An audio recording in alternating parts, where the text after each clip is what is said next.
So The Marvels was directed by Nia DaCosta and it stars Brie Larson, Teyonah Parris, Iman Vellani, and Samuel L. Jackson. And in this movie taking place after Captain Marvel, Miss Marvel, and also WandaVision, there's this new bad guy who has this device, and with the device, she winds up changing the places of Captain Marvel, Monica Rambeau, and Miss Marvel. And now whenever they use their light-based powers, they switch places and basically they have to figure out how to use their powers when their powers are just being messed up and also stop this new villain. So of all the Marvel movies that were coming out this year, this was the one I was looking forward to the least. Despite the fact that the new director, Nia DaCosta, I thought did a pretty good job with Candyman a couple years ago, I just was not looking forward to the discussion around this movie because it's probably going to be like Captain Marvel, where it seemed like everyone was kind of like, just so. They were on one side or the other about this movie. Some people absolutely hated it for the completely wrong reasons, and also people loved it for completely the wrong reasons. Like, I thought Captain Marvel was fine, it was okay, but like definitely lower tier Marvel. The reviews on my channel if you want to watch it. It was a movie where the smaller moments were better than the bigger moments, I would say. But I was kind of curious to see how they would take this movie. It kind of looked like it was going to be a little bit more fun. The trailer I thought was okay at first, but then it kind of just started playing in front of every movie, and it just kind of annoyed me. So I saw this movie last night, and it's it's not great. I think most people kind of already know what they're getting into with this movie at this point. If you love the first Captain Marvel, you'll probably love this. If you hate the first Captain Marvel, you'll probably hate this. And if you're just mixed about it, it's like me, you're just going to feel mixed about this movie too. But I will be fair. I will talk about the things I do like first. So, what's good in this movie? First off, Iman Vellani I thought was really good in this movie too. I thought she was really good in Miss Marvel, and she was one of the reasons why I kind of finished that show, and I thought that show was just okay.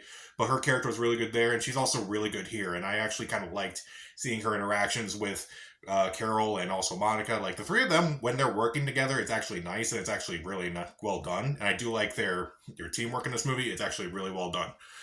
There are interesting ideas that are brought up in this movie, like some of the themes, like some of the discussions. Like Carol has a couple moments with Monica about their past. That's kind of interesting. And admittedly, the first act, I was on board. It was pretty fun. It was entertaining. It was like engaging enough. And I was like, okay, I kind of don't see what the reviews are like for this movie. It's like, why are the reviews so bad for this movie? We'll get to that in a moment. And admittedly, some of the jokes in the first act, when they were funny, they were actually funny. They actually made me laugh surprisingly. Like, okay, this honestly isn't too bad. I don't know what could go wrong here. Pretty much everything else in this movie kind of goes wrong, honestly. I won't go as far as to say it's the worst Marvel movie of this year, but I can't really say it was a great movie either. So, what doesn't work in this movie? First off, the villain in this movie, Zalwe Ashton plays her in this movie, and it's clear that she's having a lot of fun playing this ridiculous and over the top villain, but she's just kind of a ridiculous and over the top villain for the sake of having a over the top villain. Honestly, her character has no real motivation. She's just a bad guy who's doing bad things, and it's just kind of boring. One of the more boring Marvel villains, and we could add all of them, like the villain from the first Captain Marvel, the villain from the first Ant-Man and the second Ant-Man, villain in Eternals, villain in Guardians of the Galaxy 1. Just kind of a boring villain, honestly. Like a worse version of someone like, say, Kate Blanchett in Thor Ragnarok. I'm going to talk about Thor in a little bit because I thought of that while watching this movie too. Honestly, I didn't really like a whole lot of this movie. The CGI is just completely obvious, and it just does not. I won't say it looks awful, but it just looks incredibly obvious. Like, it just looks just so awful. Again, awful is a strong word. I just kind of didn't like it at times. A lot of the action, it just kind of cuts around so much. And that's not just because they're switching places all the time. It just kind of like cuts throughout it. And it's just kind of annoying. And also, Samuel L. Jackson is just kind of sidelined in this movie. Like, he has no real reason to be in this movie, if I'm being completely honest. He's just with Kamala's family in this movie. Okay. That's it. I don't understand why they had to throw Samuel L. Jackson in this movie. To make up for Secret Invasion, because that's not really going to help. What else? Goose the Cat. The Goose the Cat was a nice surprise in the first Captain Marvel movie.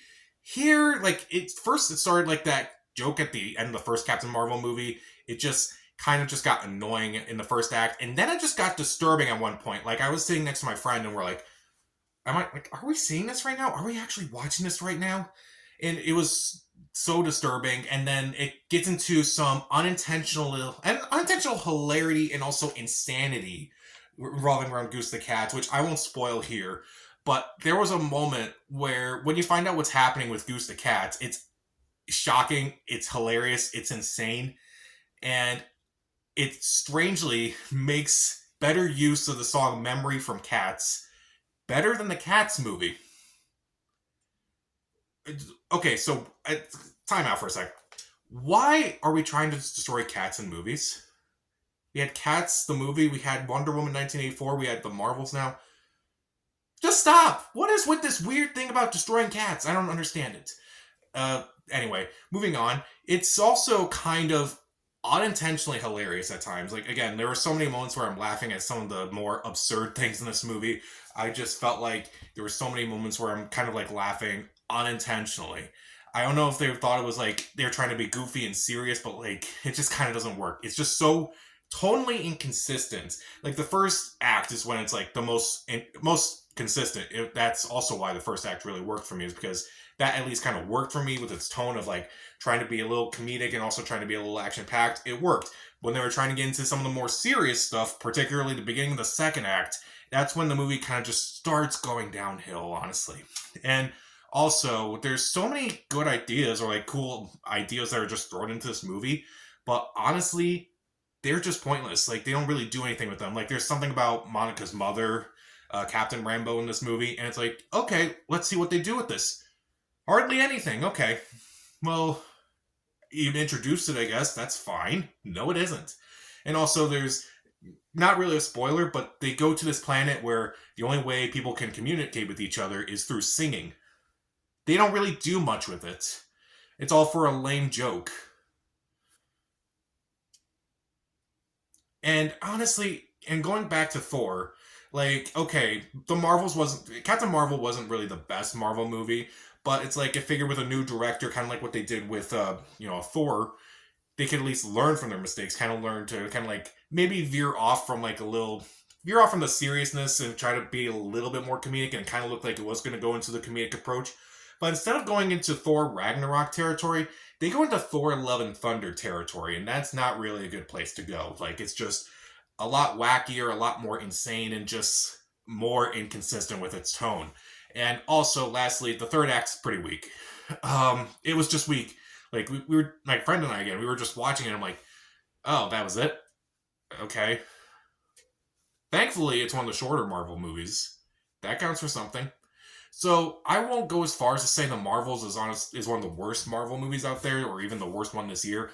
I would still argue Quantumania is worse than this, because like I feel like Ant-Man started off so strong and kind of just got worse. This movie is like never really got off the ground and it kind of just already still doesn't really get off the ground. So the Marvels, even though there are a couple good performances, mainly from Aman Vellani, and also there are good ideas in the first act that admittedly got me, and it can be funny intentionally, it's also unintentionally funny, and it's also absolutely insane at times. Stuff with Nick Fury and the main villain, and also Goose the Cat just didn't really work for me. The CGI is way too much, the action's not that great, the third act is pretty weak, there's so much wasted potential, and in trying to emulate Thor Ragnarok, you wound up emulating Thor Love and Thunder.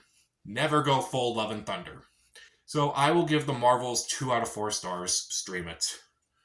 So, how would you rank the 3 Marvel movies this year? I'm not even going to count the shows at this point. I've kind of given up on the shows. Comment down below, subscribe to the channel. This is Pat. Stay safe.